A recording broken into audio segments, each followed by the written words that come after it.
اس آگ کی بھٹی میں سے گزرنا ہے، تو نے اس میں جانا ہے، ہمیں جانا بھی پڑے تو اے بادشاہ ہم تجھے بتانا چاہتے ہیں کہ ہم تیری مورت کو سجدہ نہیں کریں گے۔ بادشاہ قہر سے بھر گیا اور اس کے چہرے کا رنگ مبدل ہوا اور اس نے حکم دیا۔ میری بات سنیں، اس سے پہلے کہ بھٹی کا رنگ تبدیل ہو، ہے نا، اور اس کی آنچ 7 گنا بڑھ جائے، بادشاہ کے چہرے کا رنگ تبدیل ہوا ہے۔ کیا ہم لوگ جو بھٹیوں میں سے گزرتے ہیں اس سے پہلے وہ جو ہم پر اختیار رکھتے ہیں ان کے چہرے کے رنگ تبدیل ہوں، کیا آپ ان کے چہرے کے رنگوں کو اور پھر اس کے نتیجے میں بھٹیوں کے رنگوں کو بھی برداشت کرنے کے قابل ہیں، لائق ہیں؟ یہ لوگ ڈال دیے گئے ہیں، وہ پھینک دیے گئے ہیں۔ جو سرفرازی اور اقبال مندی ہے، جو مسا ہے، جو دسترخوان ہے، جو میز ہے، جہاں پہ آپ کے دشمن بے بس ہو جائیں، یہ جو حالت ہے، وہ جگہ جہاں ابدی چین اور آرام اور ہمیشہ کی زندگی اور خداوند کا گھر، جو 5ویں اور 6ٹھی آیت میں زبور نویس کو جو ایکسپیرینس ہوا ہے، جو اس سے تجربہ ہوا ہے، یہ سب کچھ پانے کے لیے اس نے میرے سر پر تیل ملا ہے۔ پرسنل افیکشن اس نے دکھائی ہے مجھے، کسی اور نے میرے سر پر تیل نہیں ملا۔ تو نے میرے پیالے کو لبریز کر دیا ہے۔ لبریز کرنے کا مطلب پتہ کیا ہے؟ لبریز کرنے کا مطلب یہ ہے کہ اس گلاس کو اتنا بھرا جائے کہ یہ گلاس کناروں سے بہنے لگے۔ میں ہمیشہ خداوند کے گھر میں سکونت کروں گا۔ یہ سارے تجربے اگر آپ لینا چاہتے ہیں تو ان تجربوں سے پہلے موت کے سایہ کی وادی ہے۔ میں جانتا ہوں جو مجھ میں ہے وہ اس سے بڑا ہے جو اس موت کے سایہ کی وادی میں ہے، اور ہمارے ساتھ والے ان کے ساتھ والوں سے زیادہ ہیں۔ جب مجھے اس بات کا تجربہ ہے، اس بات کا پتہ ہے، پھر گھبرانے کی کوئی ایسی بات نہیں۔ 3 باب کو پڑھیں، کیا لکھا ہے دانیل کی کتاب میں؟ 28ویں آیت دیکھیں۔ پس نبوکت نظر نے پکار کر کہا کہ صدرک اور میسک اور عبدنجو کا خدا مبارک ہو۔ ہاللویا! کیا اس نے کہا؟ اس نے کسی کے کان میں سرگوشی کی، اس نے بڑی رازداری کے ساتھ یہ کہا، صدرک اور میسک اور عبدنجو کا خدا مبارک ہو۔ نہیں، اس نے پکار کر کہا کہ صدرک اور میسک اور عبدنجو کا خدا مبارک ہو۔ 29ویں آیت دیکھیں، وہاں پہ لکھا ہے، اس لیے میں یہ فرمان جاری کرتا ہوں کہ جو قوم یا امت یا اہل لغت صدرک اور میسک اور عبدنجو کے خدا کے حق میں کوئی نامناسب بات کہیں، ان کے ٹکڑے ٹکڑے کیے جائیں۔ چاہے کوئی قوم ہے، چاہے کوئی بھی اہل لغت ہے، چاہے کوئی بھی شخص ہے، اس کی ملاقات زندگی سے ختم کروا دی جائے گی اور موت کے ساتھ اس کی ڈائریکٹ ملاقات ہو جائے گی۔ پھر کیا لکھا ہے؟ ان کے گھر مزبلہ ہو جائیں گے۔ اور آگے کیا لکھا ہے؟ 30ویں آیت، بادشاہ نے صدرک اور میسک اور عبدنجو کو صوبہ بابل میں سرفراز کیا۔ سرفرازی کہاں سے آئی ہے؟ آگ کی بھٹی میں سے آئی ہے۔ اس سرفرازی کے پیچھے ان کا سٹینڈ ہے، یہ کسی جگہ پر کھڑے ہیں اور اس کے بعد سرفرازی آئی ہے۔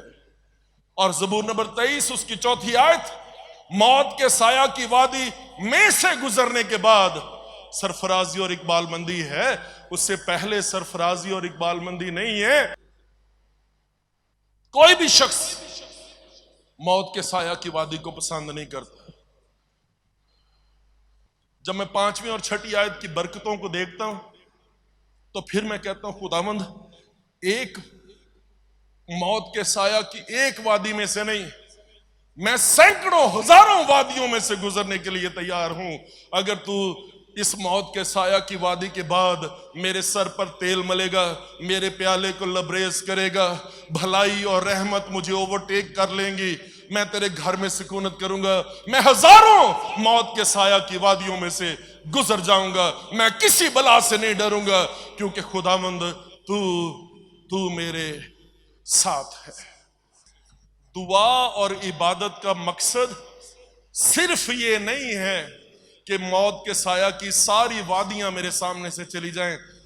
دعا اور عبادت اور بائبل سٹڈی، پرستش، حمد و ثنا، رفاقت اور شراکت خداوند کے بدن اور خون میں شامل ہونے کا مقصد جو ہے وہ یہ ہے کہ خداوند اگر یہ موت کے سایہ کی وادیاں نہ بھی ٹلیں، میں تیار ہوں، تو مجھے قوت بخش کہ میں ان میں سے ایمان کے ساتھ گزر جاؤں، اور میں کبھی تیرا انکار نہ کروں، کیونکہ تو نے مجھے سکھایا ہے کہ میں آخری دم تک، جان دینے تک وفادار رہوں گا، تو میں زندگی کا تاج پاؤں گا۔ گتسمنی باغ میں مسیح خداوند نے کیا دعا کی تھی؟ ایک فرشتہ اسے تقویت دیتا تھا، خدا کی حضوری وہاں پر تھی۔ اس نے کہا خداوند اگر ہو سکے تو یہ پیالہ مجھ سے ٹل جائے، اور پھر اس نے یہ نہیں کہا کہ ٹل ہی جائے بس، اس نے کہا تو بھی میری نہیں بلکہ تیری مرضی پوری ہو۔ اگر مجھے موت سہنی ہے، اگر مجھے یہ پیالہ پینا ہے، اگر مجھے صلیب میں سے گزرنا ہے، جو گناہ سے واقف نہ تھا، وہ جو ہمارے لیے گناہ بن گیا اور وہ موت کے سایہ کی وادی میں سے گزر گیا، اور اس نے اس بھاری صلیب کو برداشت کیا۔ بائبل میں لکھا ہے اس نے اپنے چہرے کو، اس نے اپنے منہ کو تھوکنے والوں کے اور اس نے اپنی داڑھی کو نوچنے والوں کے حوالے کر دیا۔ زبور نمبر 69 میں لکھا ہے اس کی کمر پر لمبی لمبی ریگھاریاں بنائی گئی، وہ سر ہلا ہلا کر اور منہ چڑھا چڑھا کر اسے کہتے تھے اب اپنے آپ کو نیچے اتار اور ہم تجھ پر ایمان لے آئیں گے۔ اس نے اپنے آپ کو حوالے کر دیا کہ اس کی آنکھوں پر پٹی باندھ دی جائے اور اسے ارغوانی چوگا پہنا دیا جائے اور اس کے ہاتھ میں سرکنڈا دے دیا جائے اور اس کے گال پر چھڑی سے مارا جائے اور اسے ٹھٹھوں میں اڑا دیا جائے۔ وہ اس سب میں سے گزرا ہے، اور اسی لیے بائبل مقدس میں لکھا ہے کہ خدا نے اسے بہت سر بلند کیا اور اسے وہ نام بخشا جو نام سب ناموں سے اعلیٰ ہے، کہ یسوع کے نام کے آگے ہر ایک گھٹنا جھکے، خواہ آسمانیوں کا، خواہ زمینیوں کا، اور خواہ ان کا جو زمین کے نیچے، اور خدا باپ کے جلال کے لیے ہر ایک زبان اقرار کرے کہ یسوع ہی خداوند ہے۔ یہ سرفرازی اور اقبال مندی صلیب کے بعد ہے، صلیب سے پہلے نہیں ہے۔ موت کے سایہ کی وادی کے بعد یہ سرفرازی اور اقبال مندی ہے۔